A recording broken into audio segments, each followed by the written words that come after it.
Good afternoon, good morning, everyone joining us from Europe. My name is Madhav, and I'll be taking you through a bit about our experience with overall experiences with JVs. Do you choose JV? Do you choose an acquisition route? How do you enter India? I think I will need Atul. I'll need the screen sharing. There we go. PowerPoint. Let me just get my Windows started.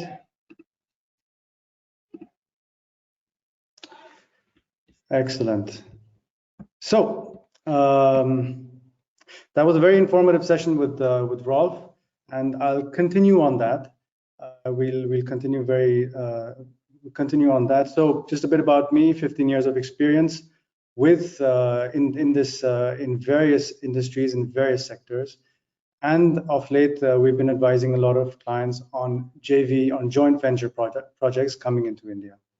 So today, really, we have 4 points we'll talk about. When do you consider a joint venture or an acquisition project? What are the conditions under which you consider these projects? Because they are not simple; they're very complex projects. Of course, in Aman and Apollo's case, it worked really well, but more often than not, unfortunately, they don't work out as well. Secondly, we'll understand a bit about the Indian joint JV experience. What are the trends over here? How do you work with an Indian partner? What are the things you need to look at typically? And when I'm talking about this, I'm talking about this more from the experience of small to mid-sized businesses, because of course, as we all know, we all keep hearing in the news about the large multinational joint ventures that happen. Some do well, some don't do well. But here, I think for smaller companies, there's a different angle, and there are different operational and strategic requirements. We'll talk about a couple of success and failure stories. What worked, what didn't work, and then finally, really, what are some key takeaways that can leave us better informed about a joint venture, about doing a joint venture project in India. So really, when we talk about joint venture or acquisition, really the process is quite similar, at least in terms of when you're looking at entering a market. Do I go alone? Do I acquire? So going alone, of course, is when you go and set up your own subsidiaries. But when you're looking at acquiring, it's really about control. And when I say control, it's about management control of the organization. So if you're going and acquiring a company, then it's 100% acquisition. You have complete control over how you want to run it, who you want to run it with. But the moment you decide to do a joint venture, and the moment you decide to have a partner come in, whether it's 10%, 25%, 50%, 75%, that's one level of control. In terms of control, the moment there's a partner in it, it's a completely different ball game, and you need to approach it very differently than if you have 100% control. To give you an example, you may have, as we'd see in some later examples, there are companies that had, let's say, 90% control, ownership control over their joint venture, but in the end, they ended up losing their business. They weren't really in control operationally of the business. So while a lot of companies, when they go in, they say, okay, I want to be in ownership, have majority ownership. When it comes down to it, what's also equally as important is the operational and administrative control. So a quick overview on JVs, on joint ventures. As I'm sure many of you are aware, joint ventures are typically found in environments. Why do people get into joint ventures, right, in the first place? They get into joint ventures, for example, if there's high competition, if by themselves they have a lot of competitors, then they look for partners and create a new product or create a new market where they don't have too many competitors. Joint ventures you also find typically in markets and industries with capital-intensive production processes, because there's a risk there of an uncontrolled loss of know-how in a capital-intensive production process, and capital and labor-intensive industries. That's why you typically need a partner on the ground to help you with that. You find them in slow-growing industries, because on one hand, yes, people go in for joint ventures to ramp up their speed to market, to be able to enter a market quicker. But conversely, it's also for that startup phase where they know that they'll be putting in a lot of, there'll be high risk, they'll be putting in a lot of capital expenditure, technical know-how. That's where they kind of really need the synergies that both partnerships offer. Economies of scale is something that people typically go into joint ventures for. That, of course, you can't if you're a foreign company coming into India and you know, instead of building everything from scratch, if you can leverage an existing network, existing resources, and existing expertise of the local partner, then there's nothing like that. In fact, a lot of Indian companies these days call us up and say, listen, we have a lot of capital resources, we have a lot of land, machines, equipment that's just lying around. How can we utilize that? How can we get a European or a foreign partner to join forces with us and do something meaningful and utilize our resources? And finally, joint ventures are also very common in new technologies and new markets. So if you're bringing in something new to an emerging market, India, in some respects, is an emerging market, in some respects not. We are still emerging in a lot of different industries. And there are a lot of, the fun thing about India, the exciting thing about coming here is, as Rolf Jenny was saying, was that there is scope for so much improvement. I mean, if he took the example of roads, of transport infrastructure, how when you compare it to China, in China things are already very well built to a large extent. In India, that's not the case. So there's huge potential to do that with a lot of different kinds of technologies. So, so JVs, you also find them in countries, where there are, for example, weak institutions and processes. So really, why do you want a local partner, right? Most people, when most companies, most business owners, when they're looking at investing in a country, they know they know best what they want to do, and therefore they want to have as much control as possible on their product, on their business. So why do they go in for a partner? So when they go for a partner, they require the help of a partner when the country they're investing in has relatively weak institutions and processes. Now, that doesn't necessarily mean weak, but for example, in India, the legal system, the judiciary, can take more time to resolve certain cases. If companies are not sure how their know-how, technical know-how will be protected, then how are they going to take that risk? If the rule of law in certain countries or in certain states, if the rule of law is not present, is not as robust as they are used to in other countries, for example, in many Western European countries, that's the risk. People go in for joint ventures when there's a high importance of having local contacts. Local contacts in terms of getting your work done, getting permits, dealing with local businesses. Sometimes that's very important. For instance, if you have a ready-made product that you're exporting to India, that people know very well, okay, in that case, you may not need local contacts. But if you are going to be building products and selling them for the Indian market and building them for the Indian market, then you really need to be here. You need someone who knows the market, knows the people, knows the way the industry works, and will bring some value to the table. So finally, as I was coming to political and regulatory risk, I think we've all followed the cases in the telecoms industry, for example, this Vodafone case, where where the Indian government is changing the regulations and doing a retroactive application of the regulations.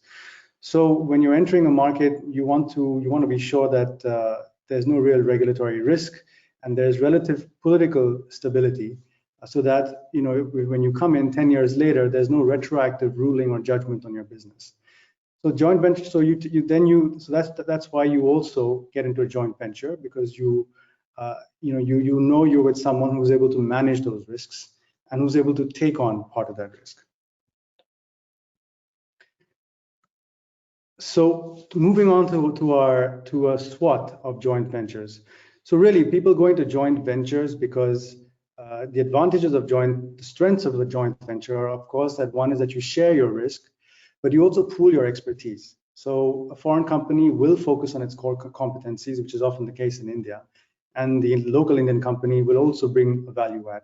Typically, what seems to happen, and we'll see that also later, is that The foreign company that comes to India usually is the one that brings the technical know-how, whereas the Indian company, of course, quite often brings financing, brings a network, sometimes brings in capital investment as well. The opportunities, the weaknesses rather, let's go that way. The weaknesses, of course, are shared control.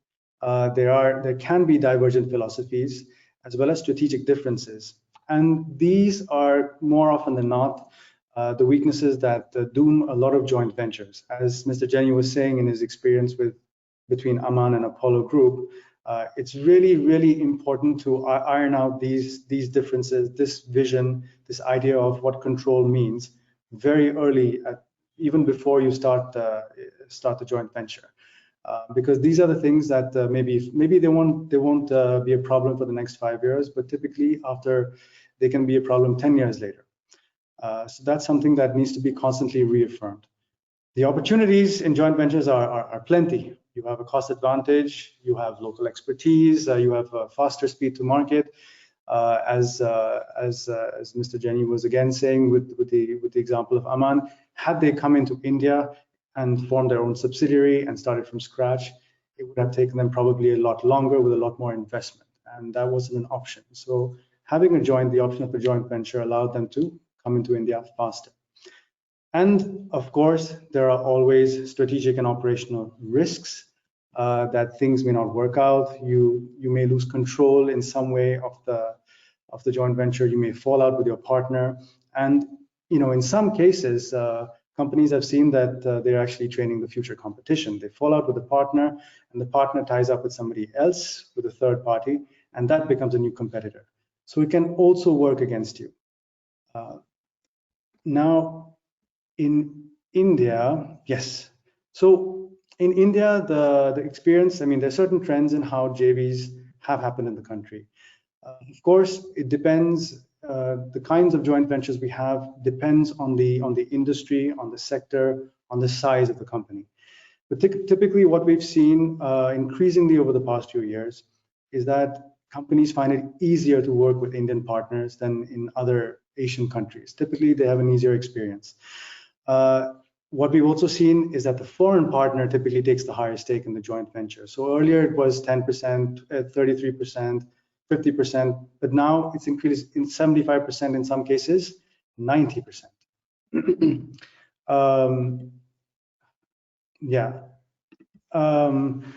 So that's interesting because as a lot of people might think, let's do it 50-50, but quite often the foreign partner is the one that wishes that wants to invest more, and it's becoming even more commonplace these days as the various sectors are opening up. Sectors such as coal mining or defense that previously were restricted are allowing greater foreign direct investments into entities, into that sector, and they're allowing greater control of the sector by foreign entities.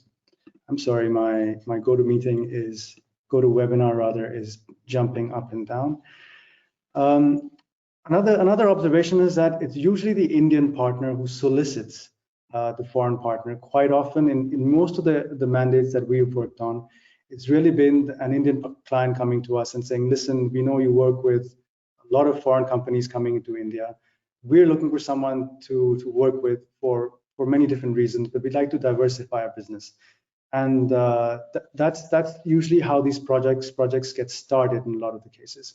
So it's something that this is important to know, because as a foreign company, when you're reaching out to the Indian company and when you've been solicited by an Indian company, I think what's important, what's very clear, is to understand what's the vision and what's the reason for this, and what's the strategic vision that they have in mind.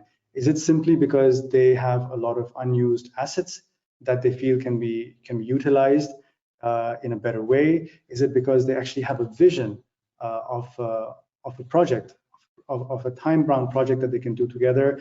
Are they trying to grow or diversify into another industry, for example? You have very traditional family-owned and operated industries like Apollo Group, for example, that have historically focused, let's say, on the automotive sector for one company, but somehow, and their expertise, they built up expertise, let's say, in plastics and polymers, and suddenly they find that there's an opportunity to work in defense or any other sector because of their polymer expertise, but they need someone to develop that.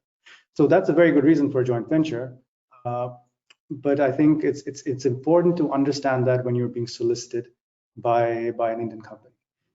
Finally, many of our clients, many of these joint ventures are for manufacturing businesses, and so the location of your partner becomes extremely important in this context, because when you're looking at manufacturing, of course, as many people know, location is key in terms of your labor, in terms of labor costs, land costs, production costs, distribution costs.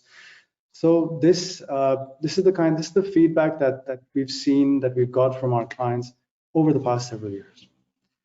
Now, a couple of key points to note when it comes to working with India.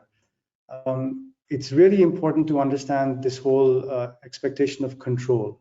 So when you say 50-50 or 30-70 or 70-30, why do you want that control, and what does that control, what does it mean really?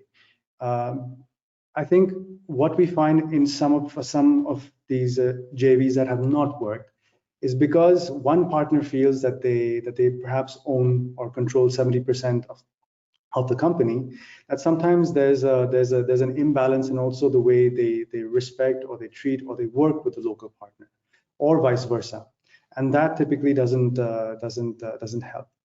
So control expectations. So when you're going for a JV in India, what do you really need to have? Do you want to just be an investor and put in 30%?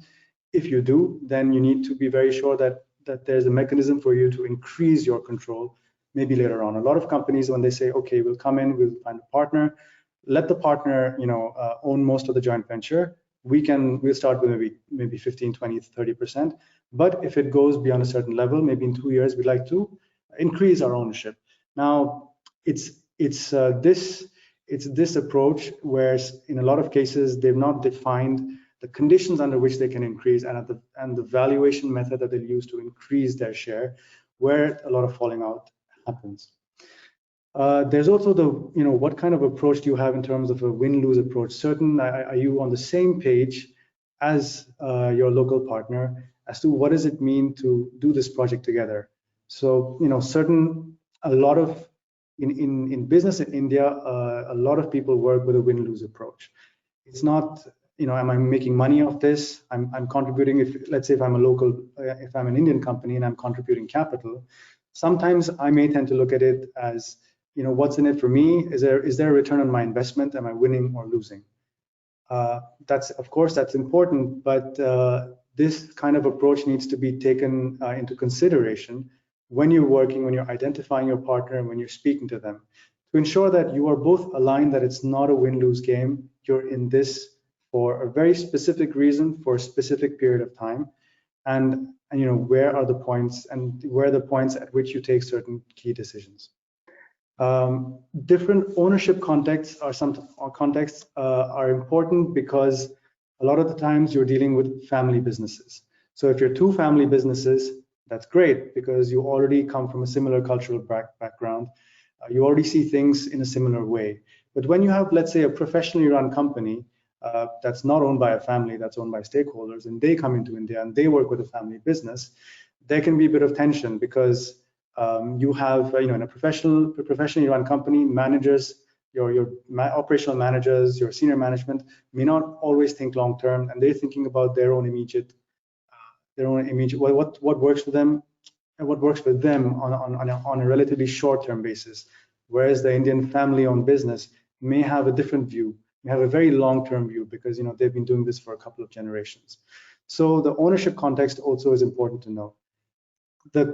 What I cannot underestimate are the cross-cultural aspects, as everybody knows, of doing business in India. Something that sometimes people think that, hey, it's easy to do business in India because it's not going to be that complicated because everyone speaks English. And increasingly, the Indians you meet, the business owners that you meet, they've gone abroad, they have a lot of exposure, they're doing business with companies all over the world, they speak perfect English, and they give you the impression that they understand your world, that they are from your world. But more often than not, they're not from your world, and they have a completely different way of doing business. So the cross-cultural aspect should not be underestimated. And at the end of the day, more often than not, if your numbers are great, if your plan is great, but if the relationship between your business owners is not the best and is not consistently nurtured, then there's a breakdown of trust. And then the moment there's a breakdown of trust, any other operational issue can become a major issue. So the cross-cultural aspect should not be underestimated. Finally, the legal and IP environment, of course, the legal environment is, of course, extremely important to know and be aware of. When you're doing business in India, I think you need to be aware of what are the arbitration rules for dealing with business conflicts in India. Tomorrow, for example, if you have a conflict with your local business partner, what kind of a contract should you have put in place? What kind of a JV contract you need? Of course, in Europe, you have a different legal system than in India. In India, we're used to signing, multiple page thick contracts to try to cover every single thing, every single possibility, because it's not covered in the same way by law. Another example is that sometimes in the contract, let's say if you don't specify the arbitration authority of a certain country, then it's not always applicable. Then only the Supreme Court of India's laws are applicable to any dispute. So I think it's very, very important to find a legal partner who specializes in cross-border JVs and who can advise you on really how to go about this. It's not complex. India's judicial systems are much better. Our courts are improving. They've improved a lot over the past few years. But this is something that you may, this is an aspect that companies need to be aware of and not take anything for granted.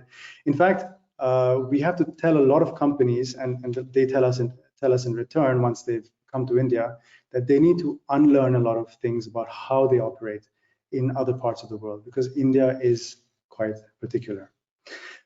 On to a couple of success and less successful stories. Of course, the success stories, one of them, again, is Aman Apollo. This has really worked.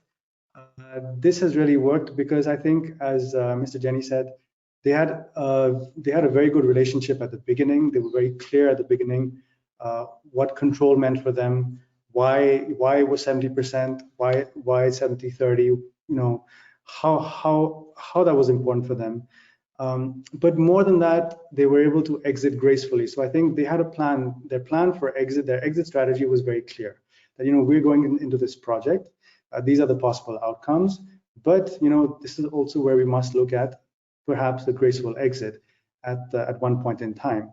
And I think the way Aman handled it, also when Mr. Jenny was talking about identity and culture, was very sensitively, very professionally done. Even though they had the majority. A couple of things. There was consistency in the approach. There was consistency of the senior management. That's something that's very reassuring to any partner. If the people you're dealing with stay the same, they're consistent with you, and the team doesn't keep changing. And I think there was always shared consultation with the partner, with the minority stakeholder, but they were treated as an equal shareholder. So the way you treat your partner also, irrespective of how the business is going, is I think is key. At least in this case, I think these excellent relationships are what ensured the success of Aman and Apollo. I mean, the Patel family got a great return on investment, and they saw growth for them and their company. A couple of less successful JVs that people may or may not have heard of. These are both German firms. One is, of course, Enercon. Enercon is known worldwide as one of the leading suppliers of wind turbines. So Enercon entered the India business in 1994, actually, in partnership with the Mumbai-based family, the Maier Group. And they started doing quite well in India. By 2000, about 15 years later, Enercon's 10% of Enercon's global revenues were coming from India. It was a $500 million business. So what happened was that in 2000, and they took a 51% stake, which they increased to 54%, and this other industrialist family was their local shareholder. What seems to have happened apparently that after 10 years they had to renew some licenses, some technology know-how agreements, and there were some disagreements over that. And as a result of those disagreements, they went to court. They took their local partner to court. It took about 7-8 years. In the meanwhile, they lost their business. They lost $500 million or euro worth of business, and they ended up leaving India. But eventually, they came back. Came back in 2018, and there they had a completely different strategy. And they went through distributors. But there was a lot of mudslinging. Enercon, according to Enercon, their local partner was selling them out, was not agreeing to the terms of the deal, was working with the courts and the local police to delay them and to sideline them. That's what Enercon claims. The local partner claims that, listen, they changed the way they were dealing. They didn't hold up to their side of the agreement. So it was, at the end of the day, what it shows is that, to me at least, and to a lot of observers on the outside, is there wasn't that communication, there wasn't that trust building that happened between, or that at least continued, that was nurtured between the local partner and the German companies, because you had two successful groups. If you have two successful groups, and strategically and in terms of business and in terms of numbers, it works and the product is doing well, then there's all chance for success. So I think it was a bit of management style, as well as it showed obviously the lack of a great relationship between the business owners. A similar thing happened with Faber-Castell. Faber-Castell, as you know, is one of the leading manufacturers of stationery, pencils, and high quality writing implements as well. Faber-Castell started its Indian operations about 20 years ago. Again, they came in and they own 90% of the company. This is where I was referring to when you talk about control. They own 90% of the company, and they had a local partner who had a 10% stake, but who was also the managing director of the company. What they found, however, after a couple of years, they never really did very well in India in the initial years. And what they found after some time was that their local partner was, in a sense, cooking the books, not reporting, not being completely honest with them. And he was, in fact, had a share, a 50% share in in a joint venture with a competitor. So that was their view. We don't know what the view of the local partner was, but at the end of the day, again, this seems to be a case where there was not enough involvement, not enough attention. So by the foreign partner with the local partner, not enough engagement. So I think even people, your local partner is not out to swindle you or make money off you at any cost. Everyone's in this at the beginning, at least, because they see a real business opportunity, and they have some kind of a shared vision. The problem is when, in the case of Faber-Castell, if you come in and you have 90%, and let's say, okay, you own the company, but you give all operational control to somebody else, and you give it entirely to the local partner, and you trust them blindly, in a sense, that this is where a problem happens. So couple of my key takeaways from these two failures, or less successful JVs, in the sense they are complete failures, is one is do better due diligence on your partner. Don't let them be directly in charge of running the company. You need to be involved. You need to be very involved as a foreign partner in the daily operations. Yes, your local partner brings expertise and in many different ways, but you still need to be very involved, and you need to consistently and constantly build trust. So really, when you're looking at entering the Indian market, you need to be very clear about your need. Why do I want a JV, or why do I want to? Do I want full control, or do I require a partner? So if I don't require a partner and if I want full control, then those are separate discussions. But if you know that you want a partner and you're very clear about why you need that partner and what they bring to the table, then you should really consider the joint venture. India is, of course, a very long-term market. So if you're opportunistic, if you don't do your due diligence, if you don't spend time getting to know your partner, getting to know the country, as Aman did. They spent a couple of years looking at the country. Then the chances for your joint venture or your venture to fail are quite high. In fact, a lot of big multinational firms, they've come into India in the early 2000s, 2005, 6, 7.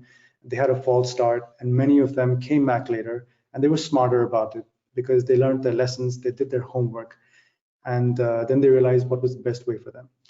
In the case of a joint venture, it's as important planning for the start as it is important to plan for an exit. Joint ventures are not companies typically that will go on and on, that will endure. They are they are a specific project. If they endure for longer than they were originally envisaged for, it's great. But there needs to be a very clear planning and vision for when it makes sense to change the structure of that joint venture. When we exit, who exit, at what point, who buys out what, and what the mechanism for that is.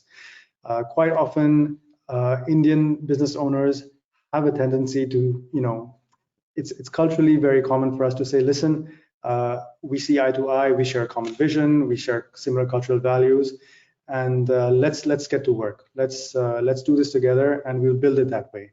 And that's the way a lot of business has been done in India.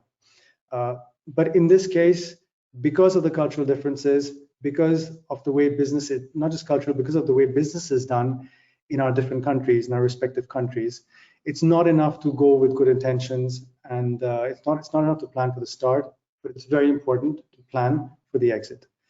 And I think the most important for me is to build trust with your local partner through consistency. That can be consistency of your vision, of your approach, of the way you engage with these partners, and consistency in your leadership team and your key personnel.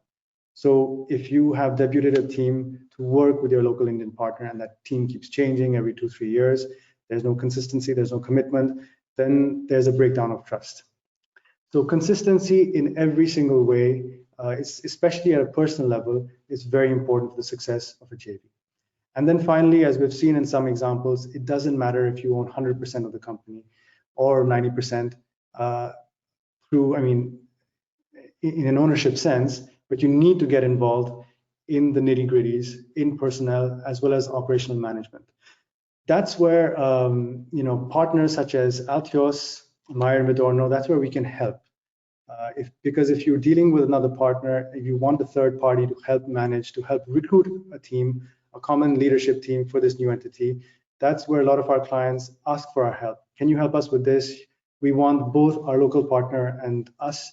We want a third party to help us select the management team. It's important for us to both build trust in that respect, that we have an outside party do it. There are also a lot of ways you can. That it's also very important that you show that interest, that you get involved, because then your local partner knows that you're not just there to. You're just not looking for a return on your investment, but you're serious about India. You are emotionally invested in India, and that the people who you're working with are equally important to you as the people you're working with back in your home country. So that's an overall presentation of in a very short span of time of a joint venture, how to do joint ventures in India, and what are the key things to really look out for. I think let's move to the questions. Let me see if there are any questions. Do we have?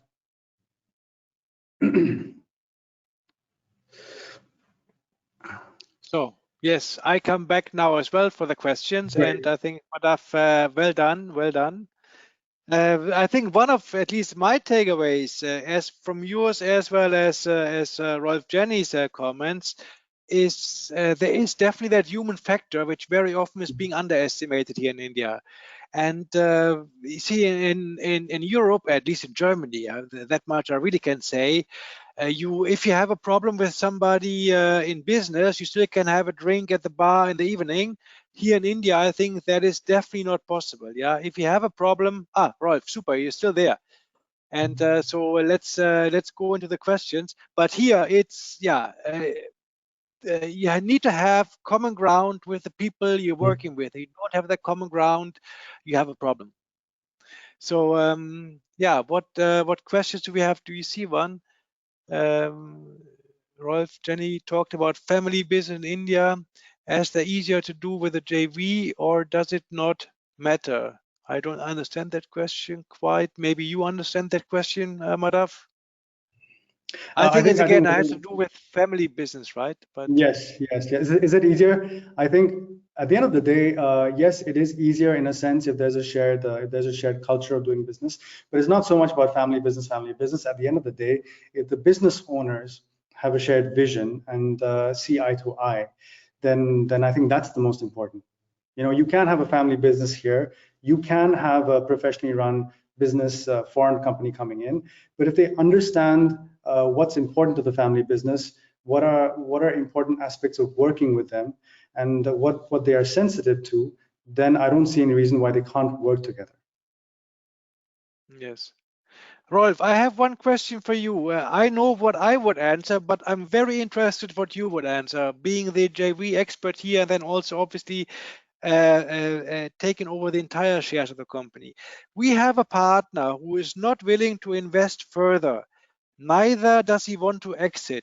What would you do?